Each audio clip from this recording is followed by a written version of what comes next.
말씀 씨앗을 심어요. 사랑하는 친구들, 말씀 씨앗 시간이에요. 오늘 말씀은 열왕기하 7장부터 9장까지 말씀이에요. 다 함께 말씀 씨앗 심을게요. 열왕기하 7장. 엘리사가 말했습니다. 여호와의 말씀을 들어보시오. 여호와께서 이렇게 말씀하셨소. 내일 이맘때쯤에 사마리아 성문에서 고운 밀가루 한 스아를 은 한 세겔에, 보리 두 스아를 은 한 세겔에 살 수 있을 것이다. 그러자 왕 곁에 있던 보좌관이 엘리사에게 대답했습니다. 여호와께서 하늘의 창을 열고 곡식을 쏟아 부어 주신다 하더라도 그런 일은 일어날 수 없어. 엘리사가 말했습니다. 당신은 당신 눈으로 그것을 볼 수 있을 것이요. 그러나 그것을 먹지는 못할 것이요. 성문 입구에 문둥병자 4명이 있었습니다. 그들이 서로 말했습니다. 이렇게 앉아서 죽을 수는 없지 않느냐. 성 안에 들어가 봐야 먹을 것이 없으니 굶어 죽을 테고 여기에 가만히 앉아 있어도 죽기는 마찬가지다. 그러니 아람 군대에게 가서 항복하자. 그들이 우리를 살려주면 사는 것이고 죽이면 죽는 것이다. 그들은 땅거미가 질 무렵 자리에서 일어나 아람 군대의 진으로 갔습니다. 그런데 그곳에는 아무도 없었습니다. 주께서는 아람 군대의 귀에 전차와 말과 큰 군대의 소리가 들리도록 하셨습니다. 그들이 서로 말했습니다. 이스라엘 왕이 헷과 이집트의 왕들을 불러 우리를 치려한다. 그래서 그들은 땅거미가 질 때에 장막과 말과 나귀들을 버려두고 도망쳤습니다. 그들은 목숨을 건지려고 진을 그대로 내버려 둔 채 도망친 것입니다. 문둥병자들이 진의 가장자리로 가서 어느 장막 안으로 들어갔습니다. 그들은 거기에서 먹고 마셨습니다. 그리고 은과 금과 옷가지들을 진에서 가지고 나와 숨겨두었습니다. 그런 다음에 그들은 다시 진으로 돌아가서 다른 장막으로 들어갔습니다. 거기에서도 여러 물건을 챙긴 뒤 숨겨두었습니다. 그러다가 그들이 서로 말했습니다. 우리는 지금 옳지 않은 일을 하고 있네. 이렇게 좋은 소식이 있는데도 아무 말을 않고 해가 뜰 때까지 기다린다면 우리는 벌을 받을 것이네. 당장 가서 왕궁에 있는 사람들에게 이 사실을 알려주세. 그리하여 그들은 성으로 가서 성의 문지기를 불러 말했습니다. 아람 군대의 진으로 갔더니 거기에 아무도 없었고 아무 소리도 들리지 않았습니다. 말과 나귀들은 그대로 메어 있고 장막들도 그대로 세워져 있었습니다. 그러자 성의 문지기들이 소리를 지르며 왕궁 안에 있는 사람들에게 그 사실을 알려주었습니다. 그 소리를 들은 왕이 밤중에 자리에서 일어나 신하들에게 말했습니다. 아람 사람들이 꾸민 계략을 내가 말해보겠소. 그들은 우리가 굶주리고 있다는 것을 알고 있어. 그래서 그들은 진을 떠나 들에 숨어 있는 것이요. 그들은 이스라엘 사람들이 성에서 나오면 그들을 사로잡고 그들의 성으로 쳐들어가자고 말하고 있어. 신하 가운데서 한 사람이 대답했습니다. 이대로 있다가는 이 성 안에 남아있는 모든 이스라엘 백성도 이미 죽은 사람들처럼 죽게 될 것이 뻔합니다. 그러니 몇 사람에게 남아있는 말 5마리를 타고 밖으로 나가서 한번 살펴보게 하는 것이 어떻겠습니까? 그래서 몇 명의 사람들이 전차 2대와 말들을 끌고 왕 앞으로 나와왔습니다. 왕이 그들에게 말했습니다. 아람 군대의 뒤를 쫓아가서 무슨 일이 일어났는지 살펴보아라.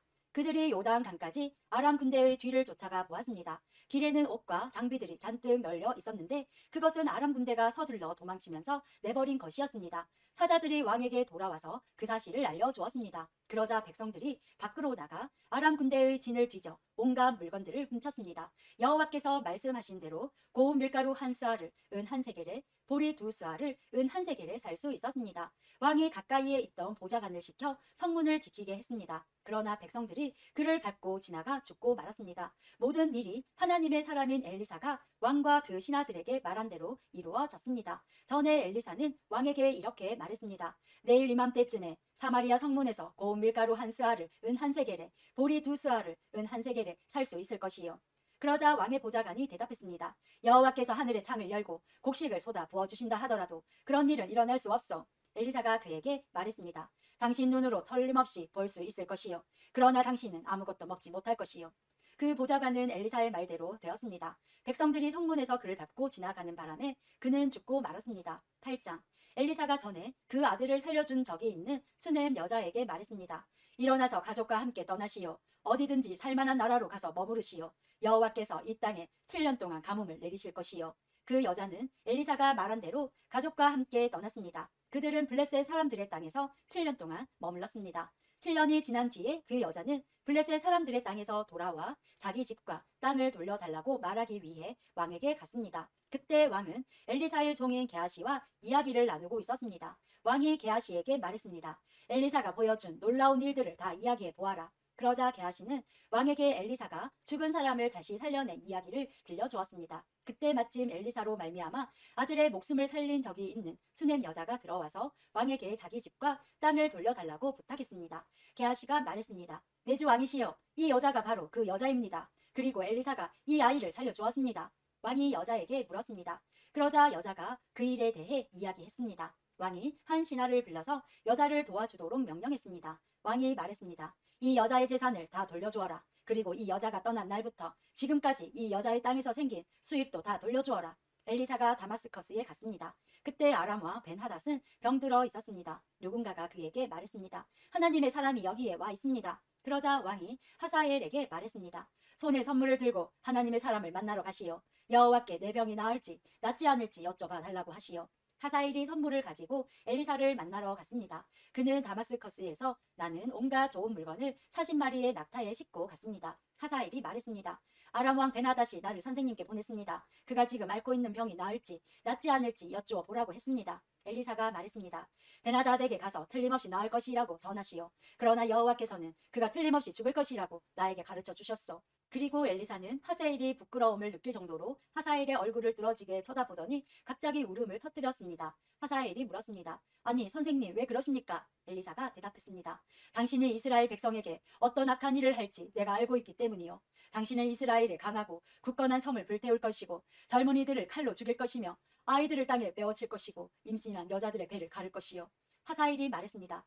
나는 개만도 못한 사람인데 어떻게 그런 일을 할 수 있겠습니까? 엘리사가 대답했습니다.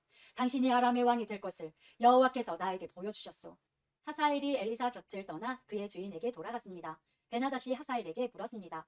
엘리사가 무슨 말을 했소? 하사엘이 대답했습니다. 왕이 틀림없이 나을 것이라고 말했습니다. 그러나 이튿날 하사엘은 담요를 물에 적셔서 베나닷의 얼굴을 덮어 그를 죽였습니다. 그리고 그의 뒤를 이어 왕이 되었습니다. 아합의 아들 요람이 이스라엘 왕으로 있은 지 5년째 되는 해에 여호사밧의 아들 여호람이 유다의 왕이 되었습니다. 여호람이 왕이 되었을 때 그의 나이는 32살이었습니다. 그는 예루살렘에서 8년 동안 다스렸습니다. 그러나 여호람은 아합의 딸을 아내로 맞아들인 탓에 아합의 집안이 행한 것처럼 이스라엘 왕들의 길을 그대로 따랐습니다. 여호와께서는 자기 종 다윗 때문에 유다를 멸망시키려 하지는 않으셨습니다. 왜냐하면 주께서는 다윗과 그의 자손이 영원히 나라를 가지게 될 것이라고 약속하셨기 때문입니다. 여호람 왕이 유다를 다스리고 있을 때에 에돔이 유다에 반역했습니다. 에돔 백성은 자기들의 왕을 따로 세웠습니다. 그래서 여호람은 모든 전차를 이끌고 사일로 갔습니다. 밤중에 에돔 사람들이 여호람과 그의 전차 부대를 에워쌌습니다. 여호람이 일어나 에돔 사람들을 공격했으나 그의 군대는 자기 장막으로 도망쳤습니다. 이처럼 에돔 사람이 유다를 배반해서 오늘날까지 에돔이 유다의 지배를 벗어나 있습니다. 그때의 림나도 유다를 배반했습니다. 여호람이 한 다른 모든 일은 유다 왕들의 역사책에 기록되어 있습니다. 여호람이 죽어 조상들과 함께 다윗성에 묻히고 그의 아들 아하시아가 여호람의 뒤를 이어 왕이 되었습니다. 아합의 아들 요람이 이스라엘의 왕으로 있은 지 12년째 되는 해에 여호람의 아들 아하시아가 유다의 왕이 되었습니다. 아하시아가 왕이 되었을 때 그의 나이는 22살이었습니다. 그는 예루살렘에서 1년 동안 다스렸습니다. 그의 어머니의 이름은 아달랴인데 아달랴는 이스라엘의 오므리 왕의 손녀입니다. 아하시아는 아합의 집안에 했던 길을 그대로 따랐습니다. 그는 아합의 집안과 마찬가지로 여호와께서 보시기에 악한 일을 했습니다. 그것은 그가 아합 집안의 사위였기 때문입니다. 아하시아는 아합의 아들 요람과 함께 길르앗 땅 라모스로 갔습니다. 그들은 그곳에서 아람 왕 하사엘과 싸웠습니다. 요람은 아람 사람들과 싸우던 중 부상을 당했습니다. 요람 왕은 그 상처를 치료하려고 이스르엘로 돌아왔습니다. 여호람의 아들이며 유다의 왕인 아하시아가 부상을 당한 아합의 아들 요람을 문병하기 위해 이스르엘로 내려갔습니다. 9장 엘리사가 예언자의 무리 가운데서 한 사람을 불러 말했습니다. 옷을 단단히 동여매고 이 작은 기름병을 손에 들고 길르앗 땅 라모스로 가거라. 그곳에 이르거든 님시의 손자이며 여호사밧의 아들이 예후를 찾아라. 들어가서 예후를 형제들 가운데서 불러내어 골방으로 데려가거라. 기름병을 가지고 예후의 머리에 기름을 부으면서 여호와께서 당신을 이스라엘의 왕으로 세우셨다고 말씀하셨소 하고 말하여라. 그런 다음에 문을 열고 빨리 도망쳐라. 머뭇거리지 마라. 그리하여 예언자인 그 젊은이가 일어나 길르앗 땅 라모스로 갔습니다. 그가 들어가서 보니 군대에 있는 장군들이 회의를 하고 있었습니다. 그가 말했습니다. 장군님, 전할 말씀이 있습니다. 예후가 물었습니다. 우리 가운데 누구에게 말을 전하겠다는 거요? 젊은이가 말했습니다. 바로 장군님입니다. 예후가 자리에서 일어나 집으로 들어갔습니다. 그러자 젊은 예언자가 예후의 머리에 기름을 부으며 말했습니다. 이스라엘의 하나님 여호와께서 이렇게 말씀하셨습니다. 내가 너를 여호와의 백성 곧 이스라엘의 왕으로 세웠다. 너는 내 주인인 아합의 집안을 멸망시켜야 한다. 나는 내 종인 예언자들을 죽이고 여호와의 모든 종들을 죽인 이세벨에게 벌을 내려 그 죄값을 꼭 치르도록 하겠다. 아합의 집안은 다 죽을 것이다. 아합 집안의 남자는 종이든지 자유인이든지 한 명도 살려두지 않겠다. 아합의 집안을 느밧의 아들 여로보암의 집안처럼 만들고 아히야의 아들 바하사의 집안처럼 만들겠다. 걔들이 이스라엘 땅에서 이세벨의 시체를 뜯어먹을 것이며 아무도 이세벨을 묻어주지 않을 것이다. 이 말을 한 다음에 젊은 예언자는 문을 열고 도망쳤습니다.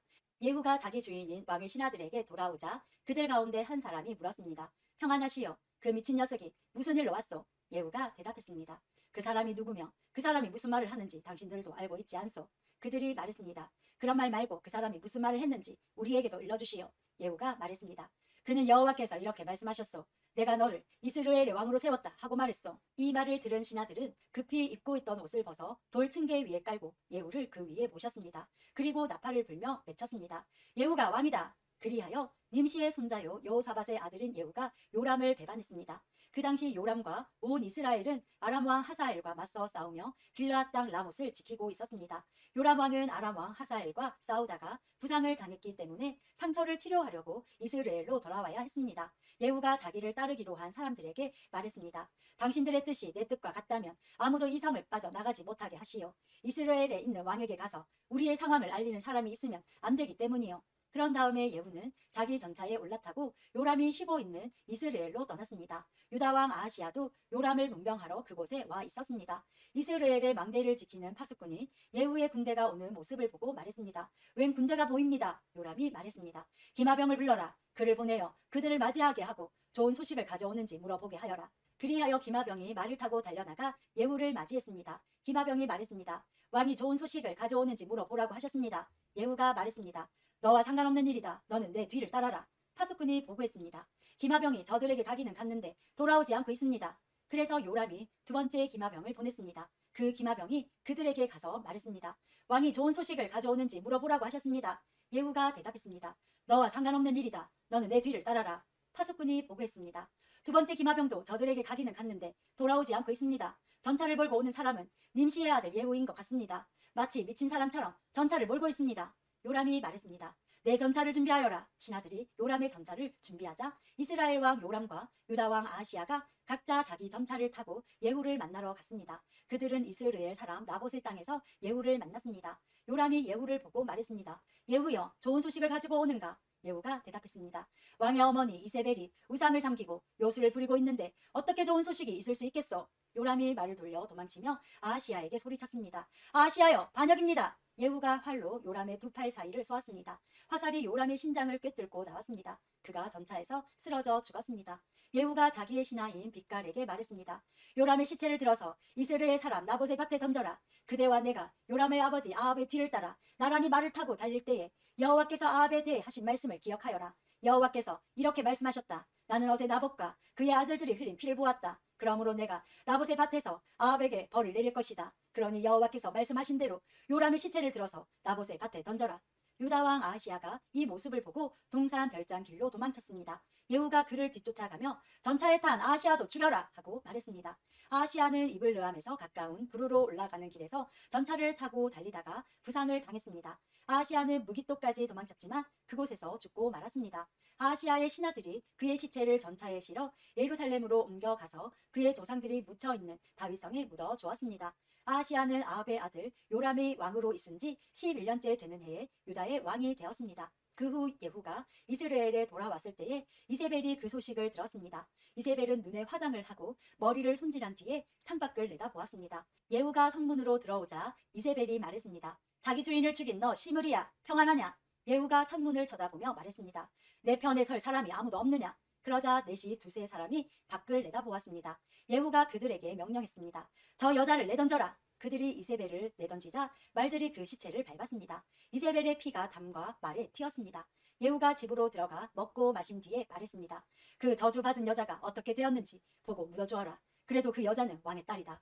사람들이 이세벨을 묻어주러 갔지만 이세벨의 시체를 찾을 수 없었습니다. 찾아낸 것이라고는 두 골과 발과 손바닥 뿐이었습니다. 그들이 돌아와서 예후에게 보고하니 예후가 말했습니다.